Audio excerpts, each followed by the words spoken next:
Hello, everyone. I'm Erica Lukes, and you are listening to Expanding Frontiers Research. If you want to go to expandingfrontiersresearch.org to check out and contribute to the work that we do, we would definitely appreciate that. We are always researching, doing records requests, and trying to put out more information for the public. I want to thank Jack Brewer for being a wonderful partner, researching things behind the scenes, doing records requests. We have a lot going on, and so we look forward to telling you about that and releasing the next blog. I also want to thank people for tuning into the show. I know that you are up late or you get up early to be here. I want to thank you also for accommodating the time change today. I'm really looking forward to the new direction that Expanding Frontiers is going, because I really feel like we are talking about, I know that we're talking about issues that are very, very critical to all of us. They affect all of us. The news cycle is just never ending. And sometimes you turn on the news for 5 minutes and you feel so overwhelmed, you don't know where to begin, and you just turn the news off and you don't want to engage. But right now, more than ever, it is really critical that we learn as much as we can, that we understand the way disinformation, misinformation plays out, that we look at specific patterns in our communities or social media networks. We begin to identify those patterns and make connections so we don't fall victim to some of this disinformation that can definitely be harmful. When you look at what's taking place, not only here in Utah, but across the country with book banning that has really been picking up the past couple of years, that to me is something that is absolutely mind-blowing. And again, you go back and you read about it and you find out that here in Utah, there is a very, very active group. But as KUTV did a story, the Salt Lake Tribune did a story a year ago, or actually 2022, they discovered it was only 36 parents that were calling in and complaining over and over and over about specific books. And when you look at some of the organizations across the country, again, you find the same type of thing, which we're going to talk to our guests about tonight. But you can see this as well, with the COVID disinformation, anti-vaxxers, all sorts of things. But at the end of the day, all of these things either go to enrich specific people or they really harm marginalized people in our society, and we can't have that. And so that's why we are here to inform ourselves and to reach out to the public and take this on head on. So I want to welcome my guests this evening. So Dr. Tasslyn Magnusson and Peter Bromberg, both of you, I've been geeking out and listening to your shows. I followed your work for quite some time, but I have just been impressed and alarmed by some of the things that are taking place. And I have to say that I admire your courage, both of you, for standing up and being there time and time again to support people, to do research, and to make libraries, to make learning a safe space and environment for people that are trying to help our children. And I think that's really, I commend both of you for doing that. So thank you very much and welcome to my show. So I want to just introduce both of you. And actually, Peter, will you just start? Because I could read, you have an impressive list. And you are also the executive director for the Salt Lake City Library, which is such a beautiful place. Can you just tell us a little bit more about you? And I just want to make sure I was the director of the Salt Yes, Lake right. Sorry. Library. Yes. 2016 to 2021. A little bit about me. I'm a librarian, as you maybe could tell. Self-promotion here. And I've been a librarian for 32 years in a variety of roles, everything from being a teen librarian to a law librarian for the Environmental Protection Agency to a library director, and currently working for EveryLibrary, which is a nonprofit. I've been on the board for 11 or 12 years now and have joined them for 3 years ago. EveryLibrary, first and foremost, builds voter support for libraries across America. And we do that proactively. But I came on in 3 years ago to really just focus on anti-censorship work and working with communities and grassroots groups and coalition partners across the country to help fight censorship. So I don't want to take up the whole show talking about my bio, but I will say No, we could. every library, it wouldn't be a very good show. That is how I met my friend and colleague, Dr. Tasslyn Magnusson, who is a light in my life. Well, that is so wonderful, and I'm just delighted to have both of you here tonight. And so, Dr. Magnuson, if you could talk about yourself, because I was listening to, and I told you before we started the show that I was listening to an interview that you did with a group of people, and you were talking about digital censorship and some of the things that were taking place, not only here in Utah, but in other states it really has an impact on our youth. And so we'll talk a little bit about that. But if you don't mind just giving us information about you, because it sounds much better coming from both of you. Sure. I'm happy to be here.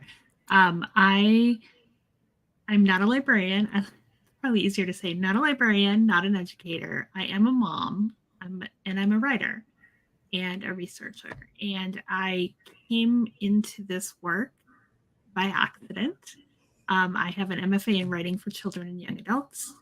And so I was hanging around after watching all of the kidlit authors on Twitter talk, and Lori Hall Sanderson in 2021 began to say, something's happening in this country. My books are being banned more often. And she said someone should do something. And I said, and I know how to do that. I can make a Google spreadsheet. And I made a Google spreadsheet. And I put it up and I said, here, I hope this helps. And all of a sudden I had about a dozen new library friends. And then I also quickly met the folks at EveryLibrary, and they asked if I could partner with them and host the spreadsheet on their website. And I met Peter, who is amazing and my favorite person to talk to communities with. And I just kept going. And I work with authors. Well, and I forgot to say PEN America. I mean, that is such an amazing the 100th anniversary. And what an amazing organization that does, that talks about disinformation, misinformation. One thing that really struck me, and I'd like to talk a little bit about this, but is the threat that people are facing when they are doing their job and they're trying to really protect and create a nurturing environment for our children and for our communities. And so can you both give me your thoughts on where we are today with some of the kind of the hateful rhetoric that we're seeing that is impacting the quality of lives for people that are trying to serve our communities? So Peter. Mm-hmm. Sure, it's a tough one to talk about, but it's also important to talk about it. And the attacks on books and attacks on libraries. And we'll have time to talk about what's really behind those attacks. But I will say that Tasslyn has an amazing database that she's put together tracking all of the books that have been challenged and banned, in a spreadsheet.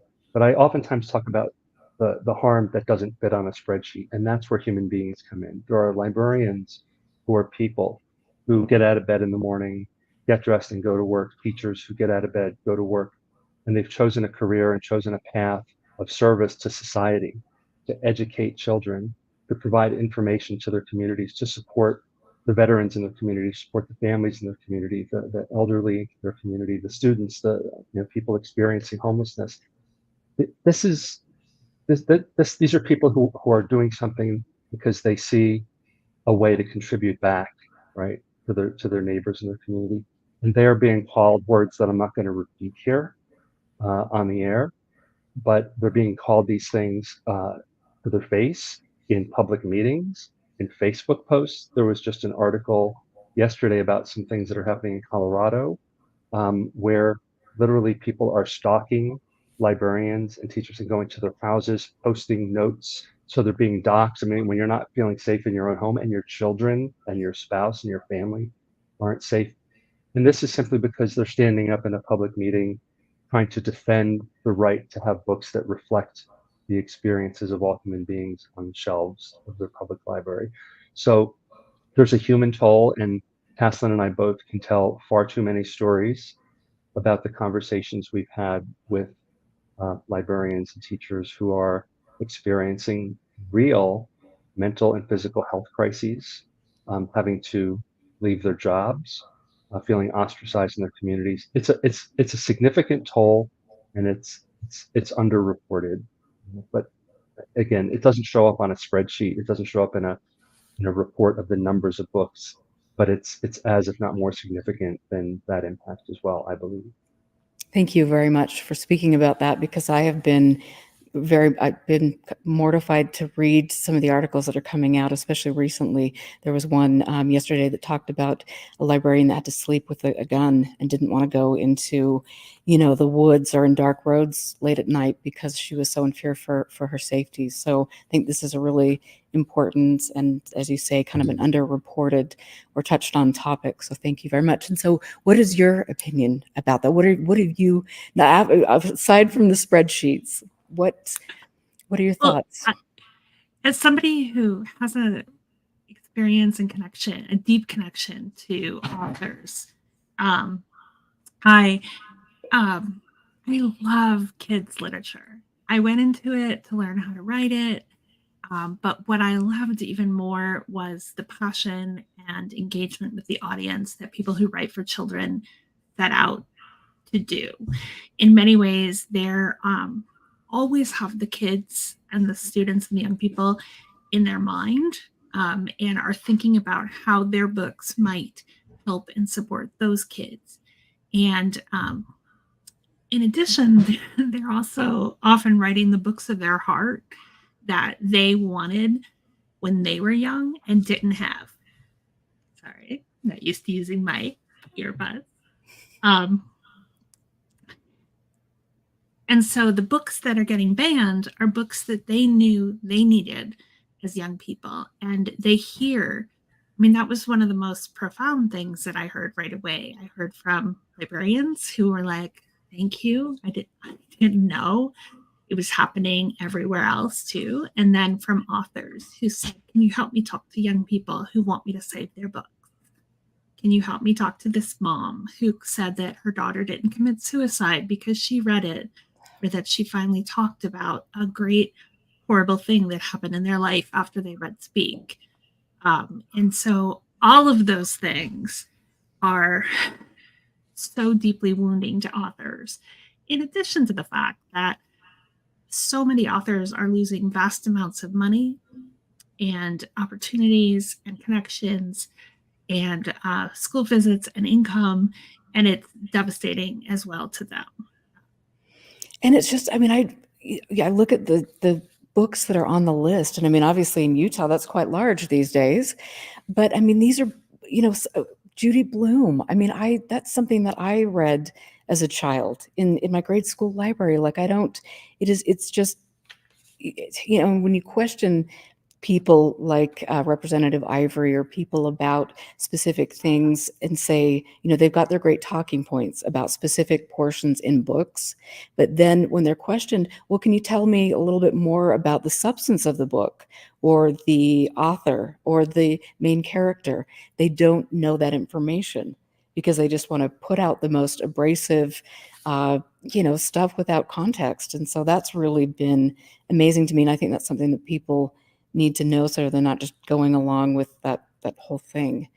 But I appreciate your thoughts on that. And that should be, that is your childhood is such a wonderful, creative time for you to learn about life and to learn about other people and other cultures. And it's sad that we have to take that away from kids, especially when there are a lot of kids that do need a safe space and they might be suffering from abuse at home or different things, racism, bullying, and that's their only outlet. And to take that away is truly heartbreaking.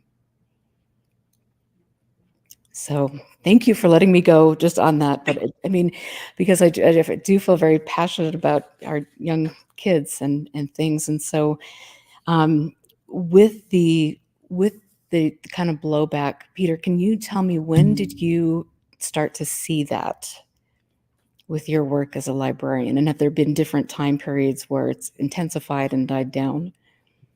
like a politician, I'm not going to answer the question, but I will. Oh, We can good. come Okay. back. But I just wanted, just wanted to. You said something that was very important about Representative Ivory and others who are messaging about these books and how they don't understand them. And what's interesting or concerning, I suppose, is that you know over and over again, these books are being banned based on excerpts taken out of context, right? So you find a book, you find something on page, 117, that's a spicy, there's a little bit of sex. Oftentimes in many of these books, it is not necessarily a depiction of sex in a healthy manner. It's abuse, it's an attack, it's an assault. And those are difficult things to read about and learn about, but also important things, potentially life-saving things. Where in Utah we have a very high rate of abuse, of sexual abuse. We have 1 in 5 uh, women have said they've experienced sexual violence in the last 12 months. I mean, the statistics are really awful. I mean, 13% of kids report being molested. 79% of adults who have been assaulted report being assaulted at first when they were a minor. And the real impact on this is that people who experience that kind of sexual assault are 3 times more likely to commit suicide later in life. And that continues to rise the older they get. The high school dropout rates go up 40% for survivors of sexual abuse. There's increased rates of alcoholism, of substance abuse, of drug abuse. And the Utah legislators know this because every statistic I just quoted to you is actually posted on their on their own website, where they were hearing those statistics related to another bill. Um, so these books that address these difficult topics that are being banned, these are books that help teens, and this we're not talking about 6-year-olds. We're talking about like teens, young adults who uh, who may be experiencing these things, and to learn about it gives them the language that they need to describe it. It gives them a mental and emotional framework for talking about it, for identifying it, so that they can protect themselves. They can look for warning signs that protect their siblings, their friends, and it gives them an understanding of that it's not their fault, they're not alone, and how to find and talk about this with a trusted adult.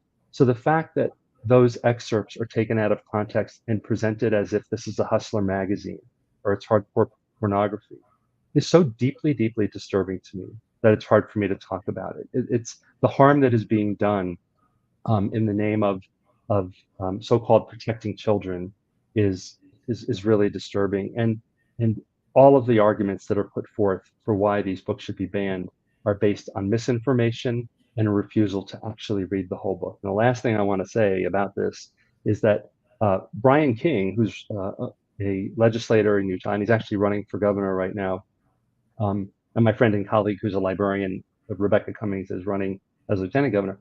He put forth a bill last year that simply said that before a library, a school or public library can ban a book, the book has to be read in its entirety. That was the gist of the bill, and that bill didn't even get a hearing. So when people who say that they care and they want to protect kids literally will say and the current law that is in Utah prevents anyone from reading the book before banning it. It says as soon as you see some sex in the book, you must shut the book and ban it. So that's what the law says. You cannot read any further. I'm paraphrasing, I'm not quoting, but that's what it says. If there's any sex, game over, book is banned. So it does not allow school districts, committees of parents and teachers working together to read and discuss the book and make an informed decision about whether that's appropriate or useful in a school library for 16, 17, 18-year-olds. To me, that's very disturbing. That is that you I just when I thought I couldn't be disturbed enough by all of this to hear that, and the fact that parents they're not close the book. I mean, that is so ludicrous to me. And the fact that Brian King was trying to get a hearing on that and they shut it down. I guess that shouldn't surprise me with the goings-ons up there. They're less than transparent and definitely don't have the public's interests at play here. And so, I mean, what do you think will happen? What are the next steps with this?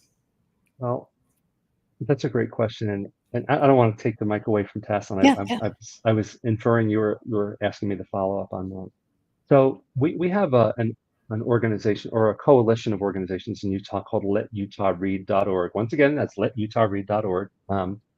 We're .com. We bought both URLs, and it's PEN America. It's the Utah Library Association, EveryLibrary, the League of Utah Writers. I feel like I'm forgetting someone. ACLU of Utah, and we have a mission to inform Utahns about what's happening, and give people an opportunity to self-identify as library supporters, people who oppose censorship, who support parents' rights to parent their own kids, and we have identified thousands of Utahns who are ready and willing to take action, showing up, speaking up, sending emails, etc. And that's growing. And so what's going to happen is we're going to continue to engage with legislators, but also engage with local school boards. We have many Utahns are going out to their local school boards, going to their public library boards, talking to their city and county council members, and really just trying to inform people about what's happening here. And we'll continue to engage with the legislators. This bill is a terrible bill that got passed, HB 29, and we were able to talk with legislators over the last so many years to prevent many other bills, and some much worse.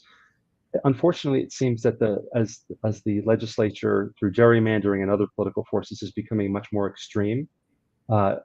Everyone who's trying to work with the legislature in good faith on solutions has noticed and commented that it's increasingly hard to just have conversations with them, which is unfortunate. But we're going to keep doing that. We're going to keep building relationships. And Erica, quite frankly, this law is unconstitutional on its face and in its application. It's a violation of the First Amendment. It's sort of a slam dunk. So I would not be surprised if we saw some legal action also to help address that. So that's what I see happening next. Wonderful. Thank you very much. I appreciate that. So Tasslyn, what are your thoughts on all of this?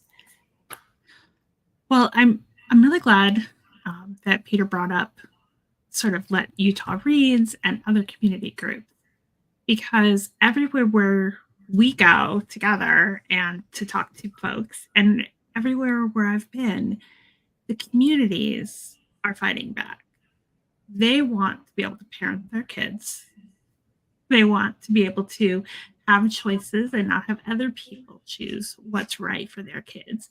And they want their kids to learn how to explore their worlds in a safe way in the library, guided by educators who have worked and are professionals. And so everywhere where we talk to parents, and I talk to parents and community members all the time from a huge, wide variety of political perspectives, and they believe in the right to read and the right to read the whole book, to understand. Like, Speak, Lori House Anderson is absolutely one of my heroes. But Speak was such a powerful book for me because it talked about a girl coming to understand sexual assault and what had happened to her. And without that book, without that language that provided me, myself, I would not have been able to talk about things that had happened to me. And I know I'm just one of like thousands that have talked to Lori about that. And so books and stories give us language, and that language and that ability to connect with characters makes us safer, because we then can talk about the truth of our own experiences. And every child deserves that. And Speak is in an appropriate place in the library. It's with the high up middle school and the high school students who are going to begin to encounter this across their experiences. And so I think we really have to think about that this is a wide variety of parents and communities do not like censorship. They do not believe in it. They do not want you to be interfering with how they parent their kids and how their kids learn. And I think that that's really important to keep in mind. All of those articles, I think you cited one at the beginning from Utah, it's just a tiny group of people who are very, very loud and unfortunately weaponizing other parents' fears about their kids. And so a lot of what we do is listen. We listen to authors, we listen to parents, we listen to school board members who just want to take the temperature down and want to proceed the way policies and procedures are outlined in the school district. I mean, it's all I do is I'm a good listener. And that's such a wonderful thing. And I mean, I can't imagine being having a conversation with you, even if I was heated and on the other side and not being calmer when I got done, with the conversation. And I think that, we, as you see throughout the country with multiple things, it's like we get so in our little echo chamber, and we can read and hear and find access to things that just reinforce our beliefs, and that can be a dangerous thing. And when you have somebody sitting in a room in front of you and talking with you on their own level, and yeah, I understand, you are a protective parent and you want to do what's right for your child, and let's talk about, let's have an engaging conversation about that. And I think that really does break down a lot of barriers, and that's something that when COVID hit, we lost that interpersonal, that kind of relationship with other people. It's like we put up these walls and we forgot that connection. And unfortunately, that was utilized by specific groups to spread information and to promote agendas that aren't necessarily in our best interest or our child's best interests. So that's really amazing. What I have to ask you, Tasslyn, what are some of, when you've encountered parents that are angry or people that are angry, what is the biggest talking point that they have? The average parents are angry because they're scared. They're worried that someone is doing something that they don't understand, they don't want done, or they don't believe in with their kids. And the fact is librarians have always had a policy and procedure for you to talk to them. School teachers there's always been a policy and procedure for you to request alternative assignments. I've done it with my own daughter. Like, there was a need in our family for her to have an alternative assignment.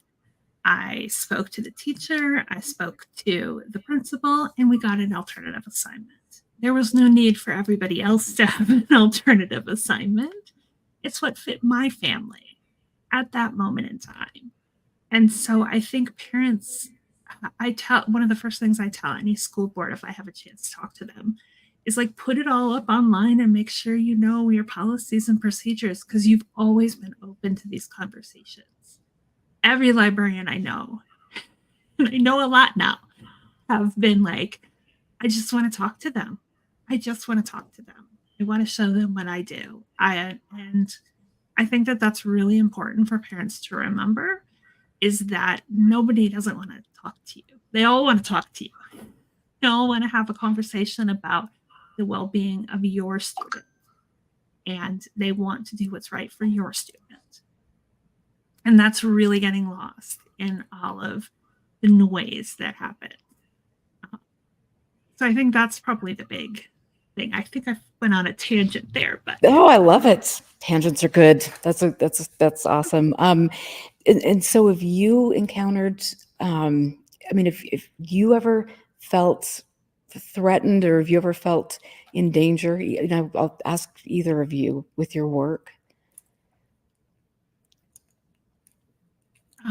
And if you don't mind, if that's too personal, I would love to know that, because of you do see that people that are prominent, public figures speaking out about this can be targeted either online or, like we were mentioning earlier, physically. So both of you, do you feel safe, or have you had experiences that you could tell us about? Well, go ahead. Oh, sorry. No, go ahead. You go ahead. One of the things I would say is, very early on when I was started my work with PEN America, and John Kraska at EveryLibrary also talked to me about this, is like, let's review your social media. Let's, like, make sure that you're all locked down in appropriate ways and you understand how things work. And so that was really helpful early on. So I was able to kind of set things up to keep me a little safe. And I have an unusual name, and so it's hard to hide anywhere. And I'm always willing to have a conversation.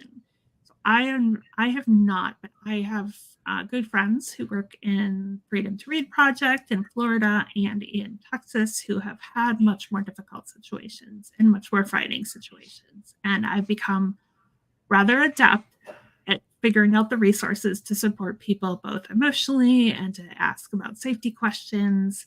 And authors are now regularly discussing event safety and security, and all of the above. So, Thank you. I appreciate that. Peter, how about you? I would say generally no. I mean, it's like both of us, on social media, we see our names come up and we see some unflattering things said, etc. And my name's not quite as unique as Tasslyn's, but it's unique enough that there's only there's one other guy, Anna, in Florida, who shares a name that we sometimes get confused, with each other. But I did make a decision pretty early on that uh, you gotta stand for something, and we're doing work that is public and political and charged, and it's not partisan, but it's political, right? And people are going to be upset, and it's not hard to find a home address or a phone number. I don't hide it. I have not locked all my social media down, because I just made a decision that uh, let the chips fall where they may, and really practice not. I mean, you see a social media post and your heart skips a beat. You're like, um, I will say that I absolutely do not engage with trolls or negative comments. I don't go back and forth. If there's anyone listening, I'd say if you want to, if I could offer one piece of advice, um, don't engage, because it just gives oxygen to the conversation and it rewards the algorithm. And um, so, so it's sort of, it may sound weird, but I've made a choice not to be scared. And at the same time, uh, I think it's a completely legitimate response. And the teachers and librarians who are in their communities being attacked continually and consistently, um, I don't not having that experience. I mean, as human beings, we have a nervous system that's designed to protect us. We have fight or flight, we have stress, we have cortisol going into our bloodstream.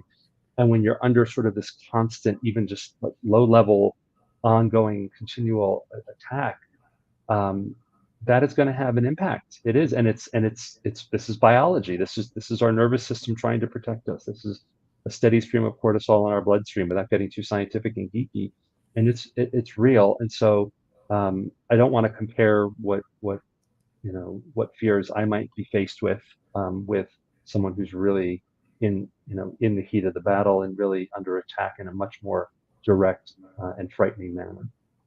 Okay, thank you. I appreciate you talking about that. Again, like for me, I just think these are important issues for people to know about because, people are just trying to do their jobs and they just want to, like I have said through this conversation, they want to support and enrich our communities. And so it is sad that things like this are happening, and it is really great that people are talking about this and there is this community across the country, and you've all you reach out and you create these safe spaces where people can go, and where, like you're mentioning, Tasslyn, like where authors can go to vent or to strategize about a loss in revenue or different stressors that they're up against. And so I think that's really very, very cool. So with regard to Utah and some of the things that are taking place here, obviously Utah is quite a unique state on many fronts. Unfortunately, we are seeing a lack of transparency that is taking place. And even with Jack and I, my partner at Expanding Frontiers, we do lots of records requests, grammar requests, and that is becoming more and more difficult to do and to get responses. And so talk a little bit about Utah and what we're up against here. Yeah. So I can speak a little bit. I mean, I've been here for 10 years and I'm from New Jersey. So that's my perspective coming into Utah. And there is a culture here that is informed by the predominant faith, which is the Church of Jesus Christ of Latter-day Saints. That I'm still learning some of the things. For instance, the idea that it's not officially prohibited, but it's culturally, I guess, verboten to watch R-rated movies, right? And so when I learned that, the idea that some little bit of sex in a book somewhere is being framed as pornographic or obscene made more sense to me. That if someone who literally thinks it's inappropriate or even worse than inappropriate to watch an R-rated movie because there's some sexual content, I now I can understand why.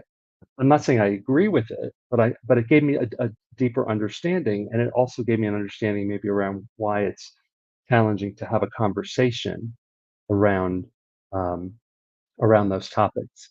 Um, but I will say also that Utah, just like the rest of the United States, people strongly oppose book banning, and there's poll after poll after poll that shows this over and over again. The Knight Foundation's poll just came out, last week, showing the same thing that every other poll over 3 years.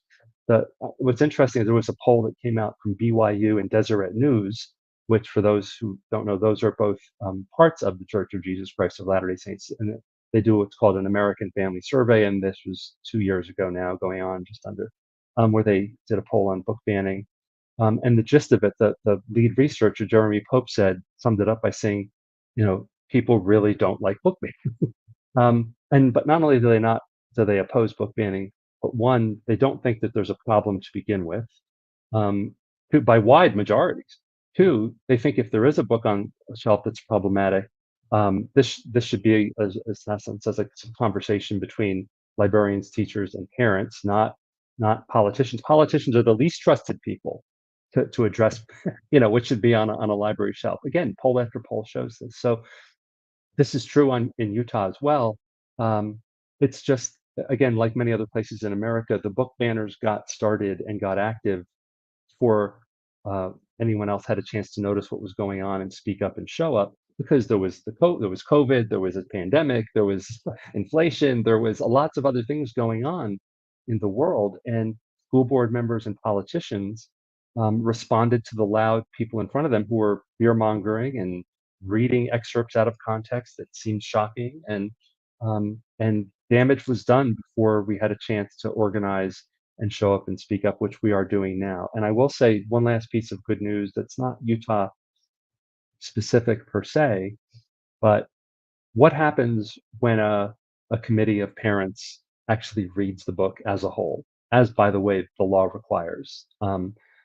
They keep the book over and over and over again, even in conservative communities. Even people who initially opposed the book because of the excerpt will say, and there's videos of public school board members talking about this. Oh, I was so shocked when I heard that passage, and then I read the book, and now I understand why it's on the shelf.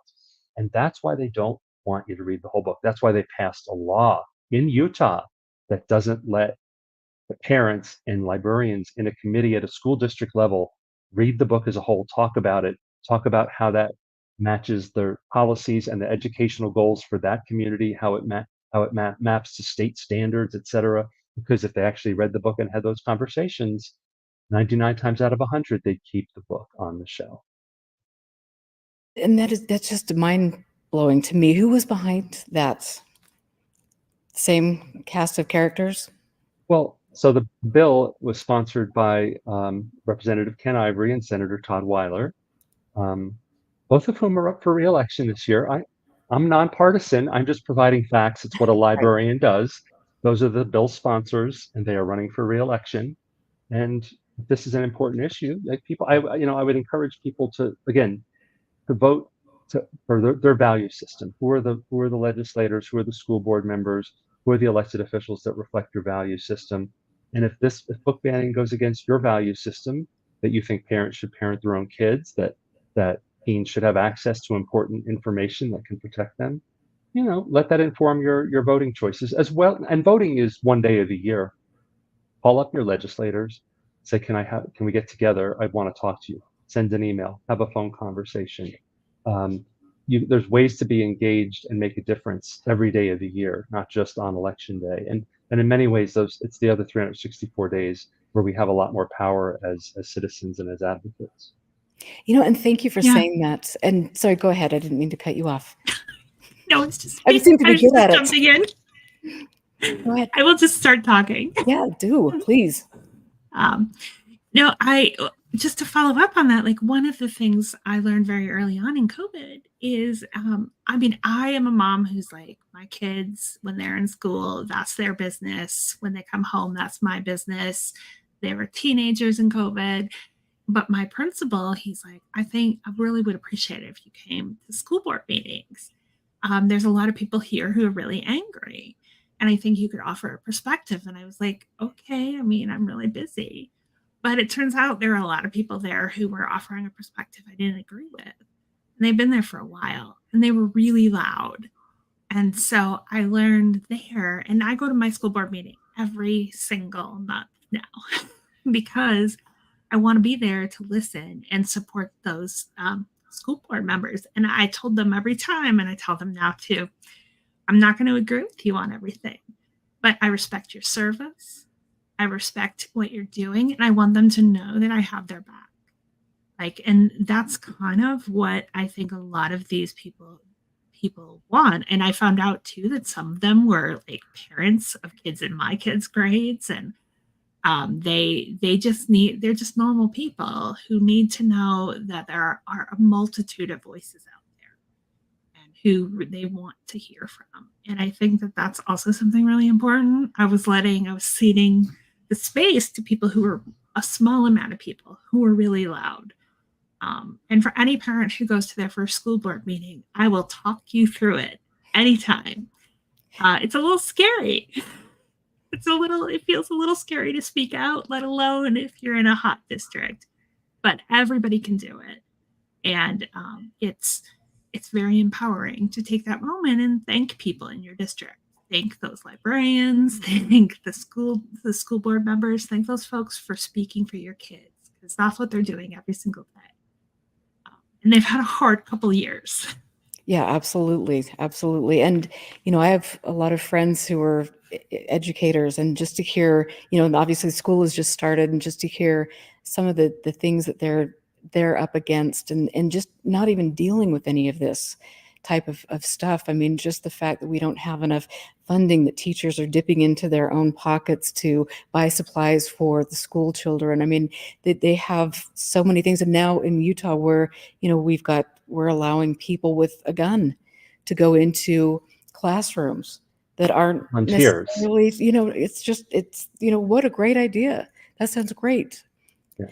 I mean, it's not my understanding, and I might be wrong on this, but the law, it's actually passed the law where the schools have to have someone come in as a security officer. As a volunteer, they get a $500 stipend. So now the schools are required. Anyway. Yeah, no, I mean, it is it's going to add a whole new level to to things, which is unfortunate. But I mean, educators are up against so much, and I think that's really great, Tasslyn, that it's like they do need that support, because they feel so isolated, and they're frazzled at the end of the day, and it is interesting too, Peter. You bring up a really, really good point, that there are so many, great election day. You've got one day where your voice is important, and you need to make sure that you are voicing that you're voting.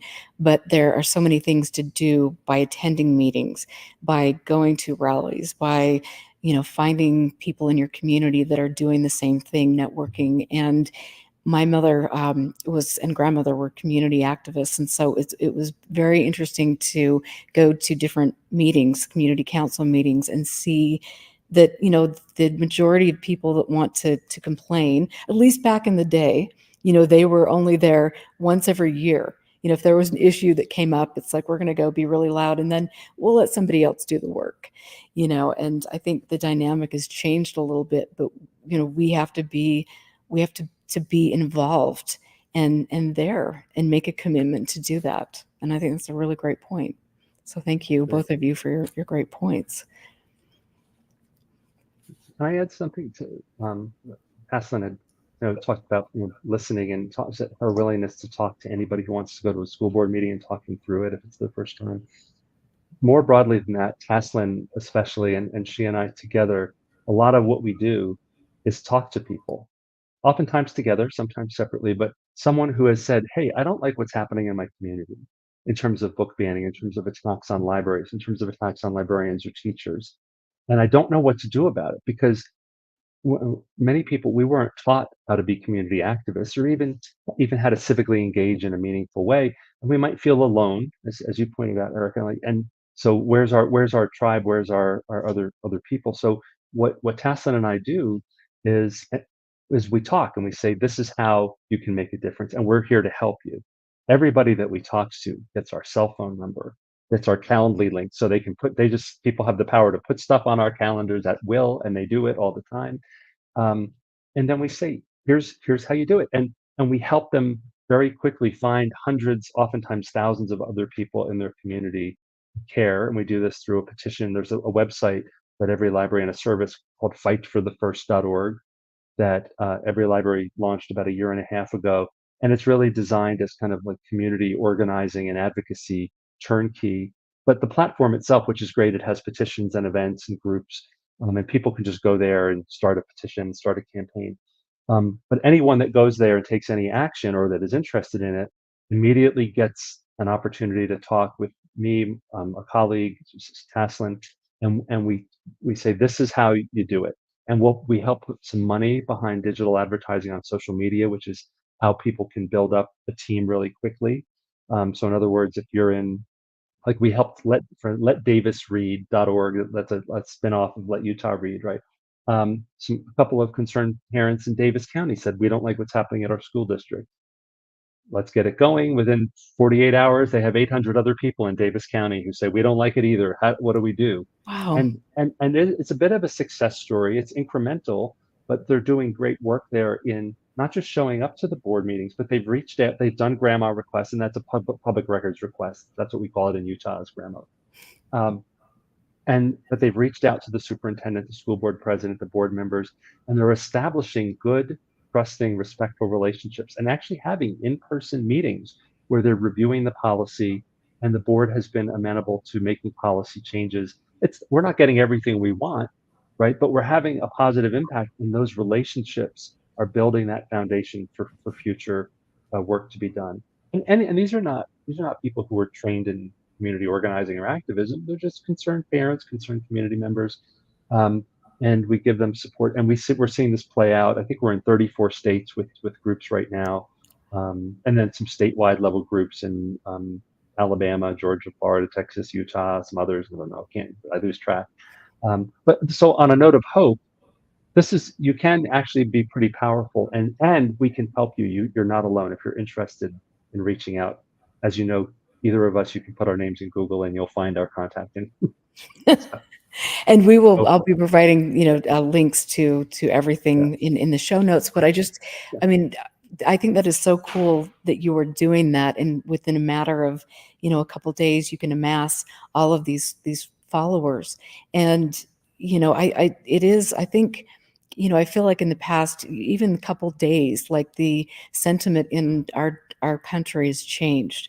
There is a shift, and I have to say that I'm very excited and positive, about what's taking place. Like everybody I know can just feel like the energy shifting. And I feel now, and we've got to obviously keep working at this, that we are not going to allow bullying. We're not going to tolerate children getting hurt by a handful of people with ulterior motives. And it is really inspiring to me to see both of you, to talk with both of you, and to see what you're doing at a grassroots level and how that just explodes and that touches so many people. And that's why I think life is so cool. When you can make that difference through your hard work and just your connectedness and caring about the subject and about other people. So I just have to say that I do get emotional because I'm just I love that. I love to see people reaching out, and like I said, I think there is a change. Do you feel that like me, that there might be a bit of a change in some of these types of behaviors? And Tasslyn, Well, and you can bring me back down to reality if I don't want to bring you back down to reality. I do want to say, I think we gotta fight. There's a lot happening. There's a lot of negatives. It feels really good nationally right now. We're kind of on a special place. But I talk about this a lot with her name is Stefana Farrell. I've talked about it with Pete. There is a certain joy and connection that I have in working on these issues, even though I know this is a marathon. This is not a sprint. Sometimes he has to talk me down off the worry wagon down a little bit, but it is like, I know every day working in these communities, working with these people who love their kids, love their teachers, love their libraries, like, that I'm making a difference. And that, like, there's still a lot of there's going to be a lot of book bans for a while. We got a lot of work to do, but every day there's people everywhere around this country who are committed to taking care of books and kids and the ability to share stories with each other in libraries. So I know that's there, and I find it every day. So that I'm not really bringing you down. No, I'm just kidding. I mean, a little reality. No, I know reality, but I mean, it is nice to have. I mean, because you do things, you see so much, and you're up against so much stress, and this is a big issue, and there's a lot of money behind it. Let's just be real. Oh, yeah. And so it is nice just to, every once in a while you got to go back and remember the connections that you make on a daily basis, and find the goodness out of what you're doing, because it can really affect your mental health, I think, if you're not addressing this, and you are providing resources for people to do that, which is very, very cool. And I want to ask you really quickly, I know we've got to wrap up the show so you can get on with your Friday evenings, but I wanted to ask you, with regard to some of the money that is behind these organizations, is that something that is on your radar? Is anybody that working to uncover some of these groups that are behind things? Me or Pete? Yeah, Tasslyn, you go for it. There is a colleague of mine in Wisconsin. His name is John Norcross. He is definitely a good mapper of the extremist end of things. I will dive into that rabbit hole sometimes, but I find it's a little hard for me. So I like to stick to helping people. It just gets a little overwhelming. And I tell people too that we don't need to answer all these bad things that people are saying about books. We need to talk about why we love books, why we love libraries. And that's, I think, I'm learning where my space is. I think that's my space. I like that. Yeah. That's good. And like you said, you've got somebody else that is looking into some of those, other things. And just from my little deep dive into that, there definitely are, like I mentioned at the beginning of the show, you can see how it just kind of all funnels into specific organizations, nonprofits, and that is very, very interesting to look at. But Peter, what are your thoughts on that? It's complex, and they're complex because a lot of this has been documented. It's not that it hasn't been documented. It's not that we don't know. And it's not that different from the way anything else in America works by way of politics, policy, laws. Since Citizens United, the floodgates have opened to big money. And we live in a country where money has an outsized influence on the laws that impact our lives. And to me, I forget where I first read that there's a difference between a problem and a situation. Like, the problem is something that you can do something about. If you can't actually do something about it, it's a situation. In other words, it becomes part of the map of the playing field. And I think, and certainly in terms of where Tasslyn and I are positioned in this ecosystem of trying to help and make a difference, we and our organizations are not necessarily well positioned to restructure American society. Well, come on now. How money influences politics, right? But we need to be aware of it, so that that's part of the playing field that might inform our strategies, right, and our topics, et cetera. But I think, again, especially on the grassroots level, like, the money is going to be more powerful with the state level legislators and governors who can pass bad laws, and those bad laws will be undone through federal lawsuits, which will take a long time and a lot of money to do that. In the meantime, we're helping people to show up and take effective action at their school board meeting, at their county council meetings, and build political power at that local level, build the knowledge that they need and the relationships they need to be effective. And by the way, building that infrastructure of knowledge and political power, while it might be happening around the issue of book banning and censorship, it's going to be there to take action in other areas as well, related around those value systems and those goals for having living in a community that cares about the common good, that cares about the value system of freedom and liberty and for all. Like it's that for all part, right? So that everyone is getting a fair shake and is on an even playing field. And that's I think if we can boil it down and to it, like that's really what this is about, right? I think we've heard the mind your own business. Yes, that's that resonates with America, right? We're a very individualistic.